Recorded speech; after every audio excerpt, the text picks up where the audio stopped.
균형이란 대단히 중요합니다. 저는 목회 철학을 균형 목회라고 정하고 39년을 달려왔습니다. 모든 사물의 원리는 균형 속에서 조화를 이루게 됩니다. 균형을 이룰 때 추락을 하든지 무너지게 되는 겁니다.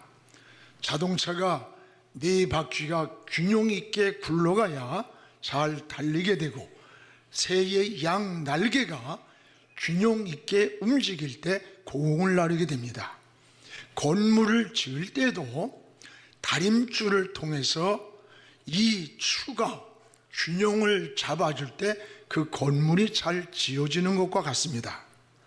모든 자연의 원리는 이 균형이 잘 잡혀야 질서가 유지가 되고 안정이 됩니다.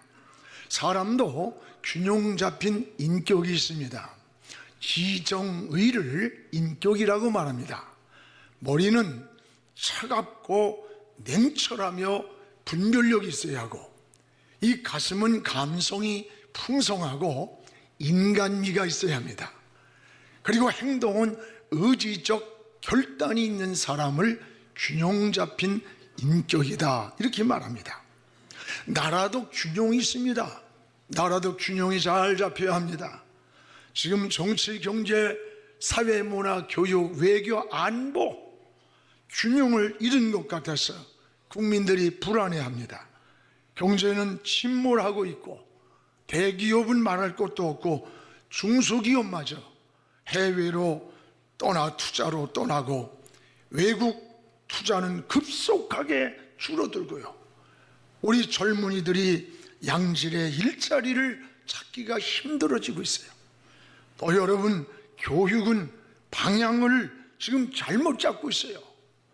왜 그렇게 어린아이들까지 동성애를 집어넣으려고 하고, 여러분, 외교 고립돼 있어요.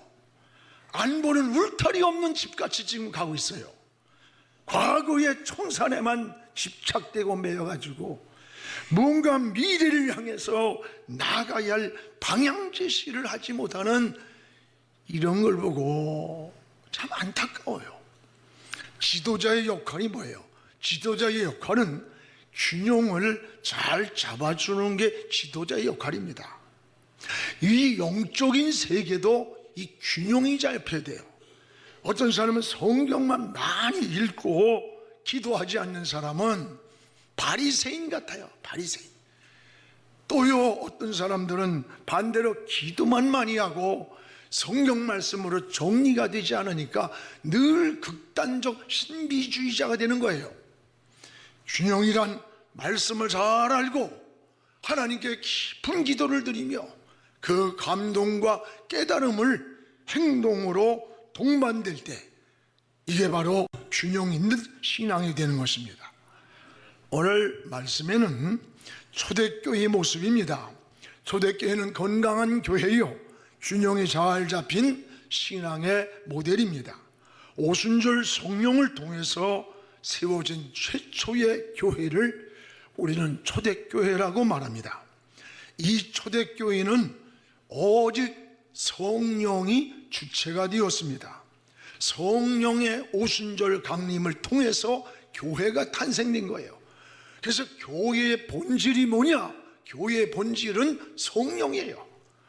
여러분, 성령이 임재하는 예배를 드려야 하고, 성령이 충만한 찬양을 드려야 되고, 성령이 임하는 기도를 드려야 되고, 오늘 기도 자원기도에 은혜 받았어요. 여러분, 하나님을 섬겨도 성령의 감동을 따라 섬기는 교회가, 이게 균형이 있는 교회예요. 바로 초대교회가 이런 교회였어요. 초대교회는 이런 특징이 있었습니다. 철저하면서도, 우리 같이 한번 읽어봅시다. 철저하면서도 독선적이지 않습니다. 뜨거우면서도 광신적이지 않고, 또 가족적이면서 무례하지 않고, 질서가 있으면서도 자유로움이 있는 교회, 신선하면서도 포근함이 있고, 행복함과 비전이 있고, 생명력이 넘치는 교회. 내 중심이 아니라 하나님이 중심이 되어 있고, 더불어 나누며 살면서도 그럼에도 불구하고 교육과 훈련이 철저했던 교회가 초대교회예요. 여러분, 이 내용이 우리 주보에 있지 않습니까? 우리가 이런 교회가 되기를, 이런 균형 잡힌 교회가 되기를 주의 이름으로 축원합니다. 무엇보다 초대교회의 특징이 뭐냐? 따라합시다. 회개를 통해 성령의 운동이 일어났다. 초대교회의 특징은 뭐니 해도 회개를 통해서 성령의 운동이 일어났다는 것을 알아야 돼요. 오늘 37절, 38절 성경 본문을 같이 읽겠습니다. 그들이 이 말을 듣고 마음에 찔려 베드로와 다른 사도들에게 물어 이르되, 형제들아, 우리가 어찌할꼬 하거늘. 베드로가 이르되, 너희가 회개하여 각각 예수 그리스도의 이름으로 세례를 받고 죄 사함을 받으라. 그리하면 성령의 선물을 받으리라. 여러분, 성령의 역사는 반드시 회개를 동반한다는 것을 잊지 않기를 바랍니다. 오늘 사도행전에는 마음에 찔려라는 말이 2번이 나와요. 이 원문은 같은 뜻이에요. 회개를 통한 성령운동이었어요.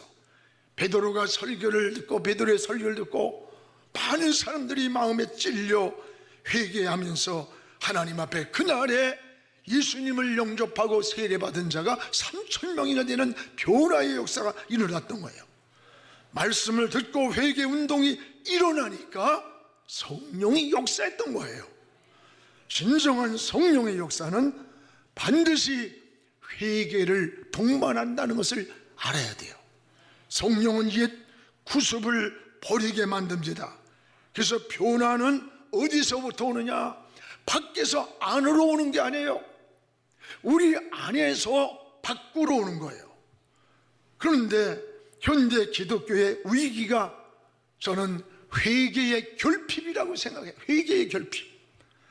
여러분, 우리가 60년대 70년대 다가올 때에 말씀을 들으면서 울었고, 찬양을 부르며 울었고, 기도하며 울었고, 기도원 골짝골짝마다 회개하며 밤새도록 부르짖는 기도 소리가 들려올 때 한국교회는 부흥했습니다. 한국교회는 살아있었습니다. 생명력이 역사했습니다. 여러분, 과거 우리 선배 목사님들의 설교를 보세요. 회개를 촉구하는 메시지가 굉장히 강합니다. 지금 회개하라고 하는 설교 들어보기 힘들어요. 저도 마찬가지예요. 저도 지금 한국교회는 세속에 밀려서요, 신앙의 야성을 이루어가고 있습니다. 스펄전은 목사의 설교는 죄를 떨어뜨리는 화살이다 그랬어요. 여러분, 우리 마음에 음란한 마음을 품고 있을 때 그 설교를 듣고 그 음란한 마음이 떨어져 나가야 되는 거예요. 분노한 마음, 미움, 갈등, 이런 마음들이 있을 때 설교를 듣고 나니까 그런 것이 막 떨어져 나가는 거예요. 죄를 떨어뜨리는 화살이 설교라고 했는데 하나님 앞에 제 설교도 무디어 버렸어요. 부끄러워요. 부끄러워. 내가 목사지만. 여러분, 새 사람이라는 게 뭡니까? 회개를 통해서 우리의 마음이 새로워질 때 생각이 달라집니다. 행동이 달라지고 인생의 가치관이 달라진 사람, 이게 새 사람이에요. 그래서 진정한 변화는 이 생활의 변화에서 그 열매가 나타나는 거예요. 여러분, 생활 속에 변화가 없다면 어쩌고 저쩌고 떠들어대도 아직까지 우리 신앙이 설리고 딱 깨달아야 돼요. 예수님이 뭐라 했어요? 야, 열매를 보니까 그 나무의 질을 안다는 겁니다. 이 나무가 포도나무인지 엉겅퀴인지 열매 보면 안다는 거예요. 맞습니다. 대형교회 버스를 운전하던 집사님이 교회를 안 나가요. 만났는데 그분이 하는 말이, 주일날이면 운전을 하는데 싸움판이 납니다.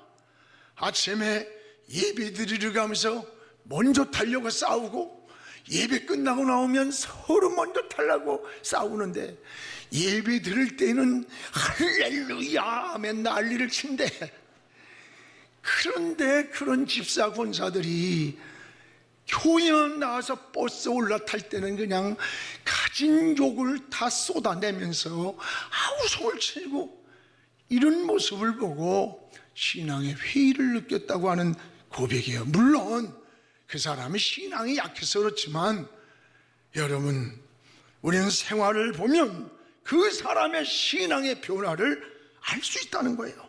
열매를 보면 나무를 안다는 게 맞아요. 성령 충만받아 변화받은 사람은 내적으로부터 우리의 외적으로, 여러분, 생활 속에서 예수 그리스도의 인격이 나타나는 거예요. 성품을 닮아가는 거예요. 오순절의 성령의 역사는요, 이 회개로부터 시작됐다. 회개, 이걸 깨달아야 돼요. 사도행전에는 두 종류의 설교가 나옵니다. 두 가지 설교가. 하나는 사도행전 2장 37절에 베드로의 설교가 나와요. 베드로가 설교할 때 마음이 찔렸어요. 그 마음이 찔려올 때 많은 사람들이 어찌할꼬 회개하는 거야. 그러니까 성령이 임했던 거예요. 또 한 설교는 사도행전 7장 54절에 스데반의 설교예요. 이 말을 듣고 마음에 찔려 똑같이 마음에 찔려왔어요. 그런데 이때 설교를 듣던 바리새인 서기관들은 마음에 찔려왔는데 귀를 막고 이를 갈면서 돌을 던졌어요. 이들은 버림을 받았습니다. 여러분, 베드로의 설교나 지금 스데반의 설교나 내용이 똑같은 내용이에요. 똑같이 마음에 찔려왔어요. 그러나 듣는 자들의 반응이 달랐다는 걸 알아야 돼. 마음이 찔려올 때에 회개하여 성령을 경험한 자들이 있는가 하면, 마음이 찔려올 때 오히려 귀를 막고 이를 갈며 돌을 던지는 자들이 있었습니다.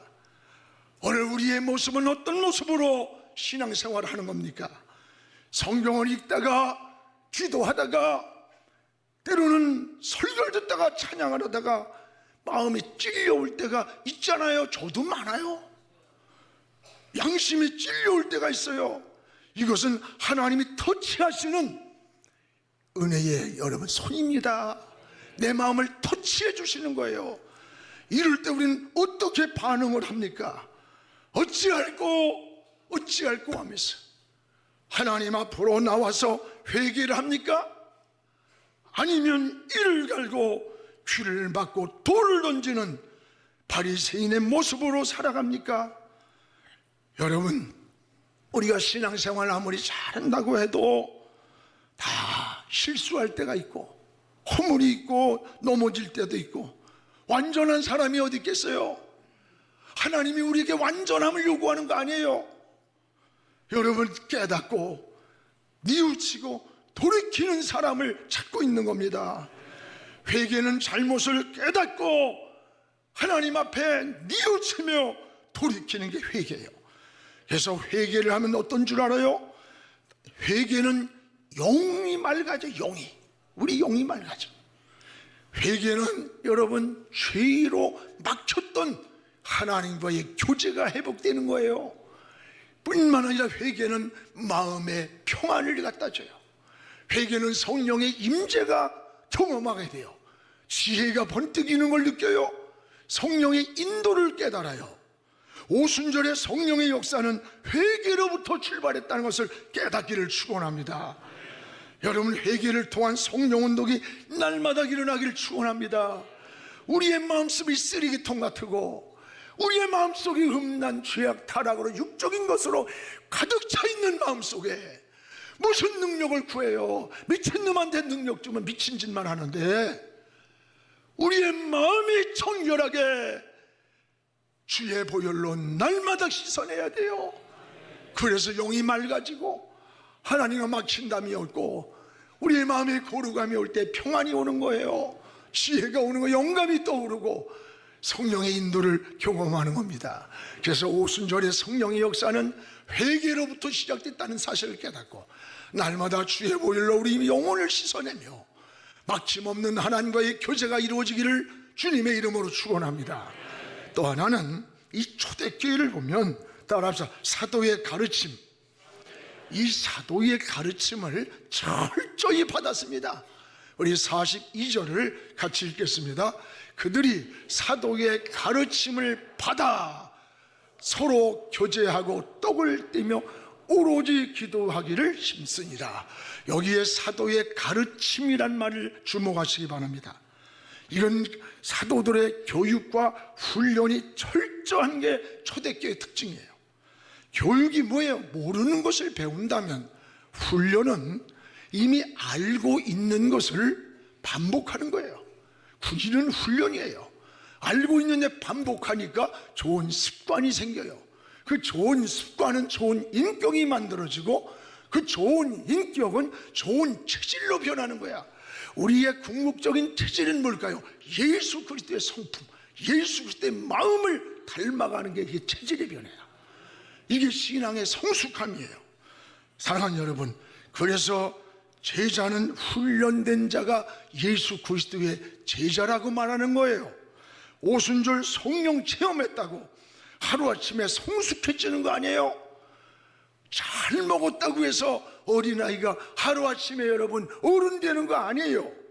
초대교회는 성령으로 충만했지만 늘 사도들의 지시를 따르며 그들의 교육과 훈련을 통해서 세 가지의 성숙함이 왔어요. 공동체 의식을 배웠던 거예요. 또 하나는 교회의 질서를 배운 거야. 세 번째는 신앙의 성숙함을 가져왔던 거예요. 여러분 은혜 받았다고 열심 좋지만 방법과 교육이 훈련되지 않은 열심은 문제를 일으키는 겁니다. 오늘 그러므로 교육과 훈련을 게을리하면 신앙의 성숙함이 없는 거예요. 우리는 끊임없이 초대교회처럼 교육과 훈련을 통해서 성숙한 인격으로 이 공동체의 배려의식, 교회의 질서를 잘 배워갈 때 건강한 교회가 이루어지는 겁니다.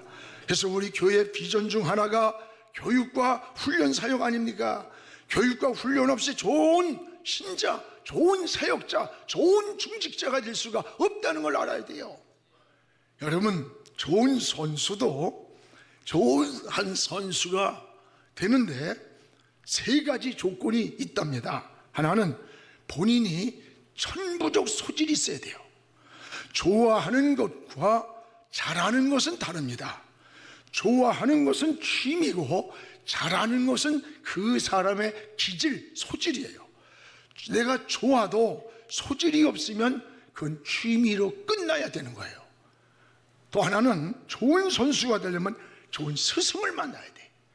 그래서 좋은 스승을 만나서 그 기질이, 소질이 개발될 때 그 사람이 훌륭한 자가 되는 거예요. 그래서 여러분들은 자녀들을 위해서도 좋은 스승 만나게 해달라고 기도해야 됩니다. 여러분, 또 하나는 피나는 훈련이에요. 훈련. 천부적인 기질이 보여질 때 좋은 스승을 만나서 피나는 훈련이 이루어질 때 걔가 바로 훌륭한 자가 된다는 거예요. 여러분, 신앙도 마찬가지예요. 하나님도 여러분 의욕만 가진 자 쓰는 거 아닙니다. 훈련된 자를 쓴다는 것을 기억하십시오. 제자는 하늘에서 뚝 떨어지는 게 아니에요. 교육과 훈련을 통해 예수님의 제자로 자란다는 거예요. 오늘 초대교회는 사도들의 이 가르침을 잘 받아서 훈련이 되었고 교육이 철저했다는 것을 보면서 이것이 건강한 교회의 균형 잡힌 모습이에요. 우리 교회도 이 초대교회처럼 교육하는 일, 또 훈련하는 일에 게으르지 않고 다음 세대를 잘 세워가는 이런 균형 잡힌 우리 영안 교회 될 수 있기를 주님의 이름으로 축복을 합니다. 할렐루야.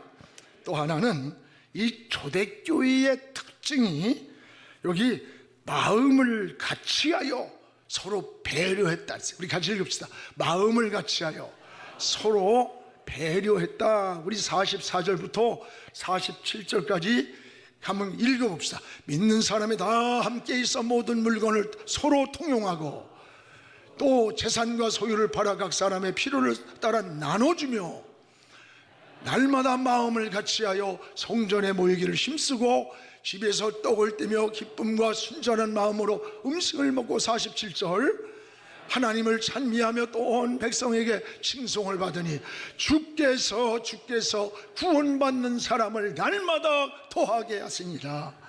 오늘 여러분 여기 보면 44절에 물건을 서로 통용했다, 45절에 피로를 서로 나누었다, 46절에는 마음을 같이하여 성전에 모였다. 그러니까 그 결과가 47절에 예수께서 구원받는 사람을 날마다 더하게 부흥을 줬다는 거예요. 이것이 건강한 교회 신앙의 모델이에요. 균형 잡힌 초대교회 모습이에요. 요즘 여러분 사람들이 너무 이기적이에요. 이기적. 그러나 은혜를 경험한 초대교회는 그러지 않았습니다. 그들은 마음을 같이 했어요. 상대를 향해 배려를 했어. 내 소리만 지르는 게 아니라 남의 소리에 경청을 했던 거예요. 내 것이라고만 고백하지 않고 서로 배려했던 거예요. 이게 달라요. 일사후퇴 때 여러분 쪽배를 타고 남한으로 넘어오는데 자리가 없는 거야. 그때에 누구도 내릴 수가 없어요. 목사님이 육지로 내리면서 배를 또 밀어 보냈더래요. 그리고 우리 천국에서 만나자고요. 육지에서 손을 흔들고 있었습니다. 결국 이 목사님은 북한에서 남아서 처형을 당했다고 합니다. 우리가 타이타닉호 영화를 보면서 그 감동하고 눈물 흘리는 게 뭐예요? 배가 침몰하여 막 가라앉고 있을 때 어린아이들과 여자들을 먼저 내가 있던 구명대를 입혀주고 자기들은 서서히 바닷속으로 가라앉아 죽어가면서 그들은 어메이징 그레이스를 불렀어요. 나 같은 죄인 살리신 주 은혜에 놀라와 찬송을 불렀던 거예요. 죽음 앞에서까지 다른 사람을 살리려고 죽어가는 이 숭고한 모습이 이게 초대교회의 은혜 받은 자의 모습이었고, 이것이 진정한 그리스도인의 마음이고 정신이라는 것을 보여주는 거 아닙니까? 바로 이게 초대교회 성도들의 모습이었어요. 초대교회 성도들이 바로 그랬습니다. 지난주에 내가 그 광야교회 하와이 동성애 때문에 교회를 뺏긴 그 얘기를 듣고 우리 저 해 뜨는 마을 청소년들 탈선한 애들을 도와주면서 구걸하다가 먹이는 거예요. 그래서 저희 교회에 와가지고 가끔 왔으면 용돈을 드려요. 참석했다 목사님이 울면서 나를 끌어안고 목사님 때문에 아직까지 우리는 아직 희망이 있어요. 그러면서 목사님 100만 원 할래요. 그분의 100만 원 1억도 더 커요. 오늘 아까 왔다가 2부 예배 때 100만 원을 가져와서 그 광야교회 할 때 이거 도와주세요. 가슴이 막 막히는 것 같고 막 눈물이 그냥 욱욱욱 나는 거야. 지금 우리 성도들도요, 작은 거 큰 거 이름도 모르게 2천만 원씩도 두 분이나 통장에다 넣어서, 그래서 하나님의 나라에 우리가 부족하지만은 이 광야로 나왔던 이 교회를 강도 만난 자를 피 흘리고 외면하는 이런 우리의 모습이 아니라 일으켜 세워주고 상처를 싸매줄 수 있는 우리 교회가 된다면 나는 한국교회의 경종을 울리고 세계 이민교회를 깨우는 거룩한 구름토기가 되리라고 믿어요. 우리가 있어서가 아닙니다. 우리가 함께 기도하면서 그리스도의 마음과 사랑을 나눌 수 있기를 주의 이름으로 축원합니다. 은혜를 경험한 성도들은 초대교회를 보세요. 소유 개념이 바뀌었어요. 내 것인 줄 알았던 것이 하나님의 겁니다 고백하는 거예요. 시간도 소유도 생명까지도 하나님의 거라고 고백하는 거예요. 내 중심에서 하나님 중심으로 삶의 축이 이동됐습니다. 여러분, 나만을 위해 살던 삶이 더불어 사는 삶으로 바뀐 거예요. 은혜를 보답할 줄 아는 성숙함이 왔던 거예요. 그러니까 47절에 주께서 구원받는 사람을 날마다 더하게 하셨어요. 여러분, 전도는 하기도 하지만 되어지는 겁니다. 주께서 구원받는 사람을 붙여줬던 거예요.